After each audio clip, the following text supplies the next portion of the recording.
1 ಗಂಟೆಯಲ್ಲಿ operation success ಆಗುತ್ತದೆ.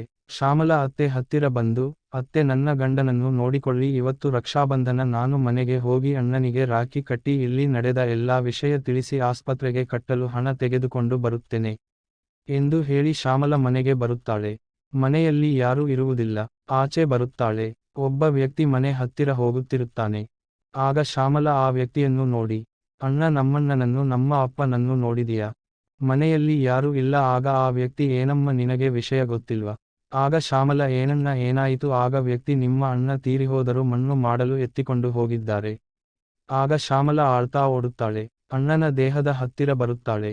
ಅಣ್ಣನನ್ನು ತಬ್ಬಿಕೊಂಡು, ಏನಾಯಿತಣ್ಣ ಎಂದು ಜೋರಾಗಿ ಆಳ್ತಾ, ಅಣ್ಣ, ನಾನು ನಿನ್ನ ತಂಗಿ ಶ್ಯಾಮಲ ಬಂದಿದ್ದೀನಿ, ಎದೇಳಣ್ಣ. ಅಪ್ಪ, ಅಣ್ಣನಿಗೆ ಏನಾಯಿತು ಅಣ್ಣ ಎಂದು ಜೋರಾಗಿ ಆಳ್ತಾಳೆ.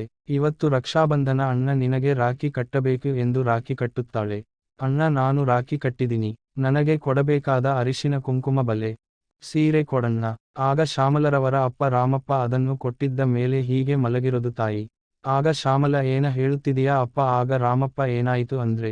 ರಾಮಪ್ಪ ಕತೆ ಹೇಳುತ್ತಾ, ರಾಮಪ್ಪನ ಹತ್ತಿರ ರಾಜು ಬಂದು, ಅಪ್ಪ, ನಾಳೆ ರಕ್ಷಾಬಂಧನ, ನಾಳೆ ತಂಗಿ ಬಂದೇ ಬರುತ್ತಾಳೆ, ಏನು ಉಡುಗೊರೆ ಕೊಡಲಿ ನಾನು?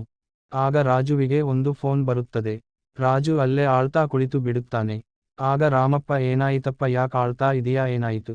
ಆಗ ರಾಜು, ಅಪ್ಪ, ಭಾವನಿಗೆ ಆಕ್ಸಿಡೆಂಟ್ ಆಗಿದೆಂತೆ. ರವಿ ಫೋನ್ ಮಾಡಿದ್ದ, ಭಾವನ ಹೃದಯಕ್ಕೆ ಏಟು ಬಿದ್ದು ಹೃದಯ ಹಾಳಾಗಿದೆಯಂತೆ. ಹೃದಯ ಬದಲಾಯಿಸಬೇಕಂತೆ, ಇಲ್ಲಂದ್ರೆ ನಮ್ಮ ಭಾವ ನಮಗೆ ಇಲ್ಲಂತೆ ಅಪ್ಪ ಎಂದು ಹೇಳಿ ಜೋರಾಗಿ ಆಳುತ್ತಾನೆ. ಆಗ ರಾಮಪ್ಪ, ಬೇಗ ಶ್ಯಾಮಲಗೆ ಫೋನ್ ಮಾಡು. ಆಗ ರಾಜು, ಅಪ್ಪ, ನಾನು ಎಲ್ಲಿ ನೊಂದುಕೊಳ್ಳುತ್ತೇನೆ ಅಂತ ನನಗೆ ಹೇಳಬಾರದು ಅಂತ ನಿರ್ಧಾರ ಮಾಡಿದ್ದಾಳೆ ಅಂತೆ ಅಪ್ಪ. ನಾನು ಅವಳನ್ನ ಏನು ಕೇಳುವುದಿಲ್ಲ, ನನಗೆ ಗೊತ್ತಾಗಿದೆ ಅಂತ ಗೊತ್ತಾದರೆ ಅವಳು ನೊಂದುಕೊಳ್ಳುತ್ತಾಳೆ. ಆಗ